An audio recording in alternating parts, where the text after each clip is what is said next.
تو بہرحال آج ہم بات کریں گے سورہ ضحیٰ پہ انشاءاللہ کہ بہت سے لوگ ظاہر ہے ڈپریشن سے گزر رہے ہیں، ٹیسٹ اور ٹرائلز، ہمیں بڑے کویسچنز آتے ہیں، مختلف پرابلمز ہیں لوگوں کے، کسی کی کا انمپلائمنٹ ایشو ہے، کسی کو اولاد کا ایشو ہے، کسی کو کوئی اسپاؤس سے ایشو ہے، کسی کی شادی نہیں ہو رہی وغیرہ وغیرہ، بہت سے ٹیسٹ ٹرائلز انسان کی زندگی میں ہوتے ہیں۔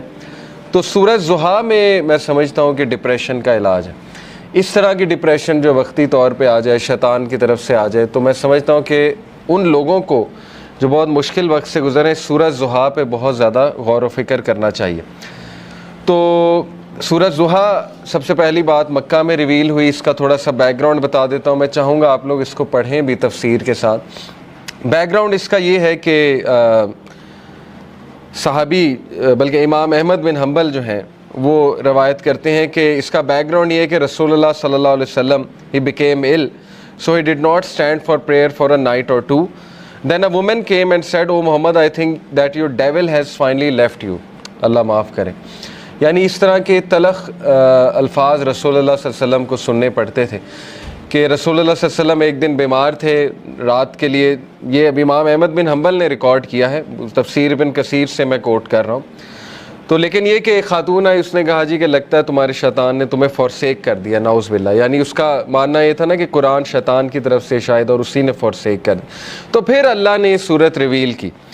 دوسرا بخاری، مسلم، ترمذی، نسائی، ان میں بھی یہ ریکارڈ کی گئی ہے حدیث، اور یہی ہے ان سب کا ویو کہ یہ اس موقع پہ ریویل ہوئی جب اللہ کے نبی صلی اللہ علیہ وسلم بہت غمگین تھے، اور اللہ کے نبی کو یہ لگ رہا تھا کہ یعنی لوگ کہہ رہے تھے نا کہ اللہ نے تمہیں فورسیک کر دیا، بلکہ یہاں تک کہ اللہ تم سے ہیٹ کرتا ہے، یہاں تک بھی ظاہر ہے کہ لوگوں نے کہا۔ تو بہرحال آئیڈولیٹرز جو تھے مشرکین، انہوں نے بھی یہی کہا کہ لگتا ہے محمد کا جو اللہ ہے، جو خدا ہے، اس نے محمد کو نعوذ باللہ نگیٹ کر دیا ہے، یا محمد کو جو ہے وہ چھوڑ دیا ہے۔ تو یہی ہے شروع کے الفاظ سورہ ضحیٰ کے، پڑھتے ہیں اعوذ باللہ من الشیطان الرجیم، بسم اللہ الرحمن الرحیم۔ والضحیٰ واللیل اذا سجا، قسم ہے آفتاب کی روشنی کی، بائی دا فور نون، آفتاب کی روشنی کی قسم ہے، واللیل اذا سجا، اور قسم ہے رات کی جب وہ چھا جائے۔ واللیل اذا سجا سے مراد ہے by the night when it darkness, ما ودعک ربک وما قلی، نہ تو چھوڑ دیا تجھے تیرے رب نے اور نہ ہی وہ تجھ سے نفرت کرتا ہے، نہ ہی وہ ناراض ہے تجھ سے، نہ ہی اس نے چھوڑ دیا ہے تجھے۔ Your Lord has neither forsaken you nor hates you. وَلَلْآخِرَةُ خَيْرٌ لَكَ مِنَ الْأُولَىٰ and indeed the hereafter is better for you than the present، بلکہ آخرت تیرے لیے بہت بہتر ہے اس سے جو دنیا میں کرنٹلی تیرے پہ چل رہا ہے۔ تو دیکھیں 4 لیسنز اخذ ہوتے ہیں سورہ ضحیٰ سے، بڑے پاورفل 4 لیسنز انشاءاللہ جن پہ میں آج روشنی ڈالوں گا۔ سب سے پہلے یہ پہلی 4-5 آیتیں سامنے رکھتے ہیں اور پہلے لیسن کو ہم سامنے رکھتے ہیں۔ سب سے پہلا لیسن یہ ہے کہ ایون رسول اللہ صلی اللہ علیہ وسلم غمگین ہوتے تھے، ٹھیک ہے نا، تو it's okay to be sad. ہر انسان کی زندگی میں کچھ نہ کچھ ایسا ہے کہ اسے غم آئیں گے، اور یہ اللہ نے لائف کی نیچر بھی یہی بتائی کہ الذی خلق الموت والحیات لیبلوکم ایکم احسن عملا، کہ میں دیکھوں گا تم میں سے بہترین عمل والا کون ہے۔ تو اللہ کے نبی صلی اللہ علیہ وسلم وہ اتنے غم کی حالت میں تھے کہ اللہ تعالیٰ نے باقاعدہ گارنٹی دی کہ نہیں، آپ کو فورسیک نہیں کیا اللہ تعالیٰ نے، کیونکہ ظاہر ہے وہی بھی رک گئی تھی کچھ عرصے تک، تو حضرت جبرائیل کو مس کیا کرتے تھے اللہ کے نبی، پھر وہ روحانیت کو مس کیا کرتے تھے، تو ظاہر ہے اللہ سے اب کوئی رابطہ ڈائریکٹ نہیں ہے، پہلے حضرت جبرائیل آیا کرتے تھے، تو سوچیں کہ کتنا وہ ٹف ٹائم ہوگا ہمارے نبی پہ۔ تو سب سے پہلا لیسن یہ کہ ایون پروفٹ صلی اللہ علیہ وسلم واز سیڈ، ٹھیک ہے، it's okay to be said. دوسری بات یہ جو ان چند آیات سے ثابت ہو رہی ہے کہ there is light, we are reminded کہ روشنی ہوگی، رات ہوگی، لیکن رات کے اندھیرے کے بعد آپ دیکھیں روشنی چھا جاتی ہے۔ تو اللہ نے اسی لیے سٹارٹ ہی اسی سے کیا، والضحیٰ، کہ میں قسم کھاتا ہوں آفتاب کی روشنی کی، یعنی there is always hope, there will always be a new day, اور time will come and go, وقت آئے گا، برا ٹل جائے گا، پھر کچھ اللہ کی طرف سے راحت آ جائے گی۔ تو this is how things happen, life کی نیچر اللہ تعالیٰ بتا رہا ہے کہ یس اندھیرا بھی چھا جاتا ہے اور وہ پورا کا پورا چھا جاتا ہے، لیکن کبھی بھی اندھیرا پورا کا پورا نہیں رہتا ہے۔ صبح ہوتی ہی ہوتی ہے. تو اسی لیے اللہ نے سٹارٹ ہی والضحیٰ سے کیا، واللیل اذا سجا، اور جب رات کا اندھیرا چھا جائے، ما ودعک ربک وما قلی. یہاں سے یہ بھی ثابت ہوتا ہے کہ ضحیٰ پریئر جو ہوتی ہے، جسے ہم چاشت کی نماز بھی کہتے ہیں نا، 2 رکعت نفل، تو اس کے بارے میں ایک حدیث سنا دیتا ہوں. اللہ کے نبی صلی اللہ علیہ وسلم نے فرمایا، as each morning comes every one of you must give charity for every limb of their body. جب بھی صبح کا وقت ہو تو تمہارے ہر جو اعضاء ہے اس کو صدقہ کرنا چاہیے. سینگ سبحان اللہ is an act of charity, saying alhamdulillah is an act of charity, saying la ilaha illallah is an act of charity, and saying Allahu Akbar is an act of charity. یہ بڑے powerful اذکار ہیں، یاد رکھیں.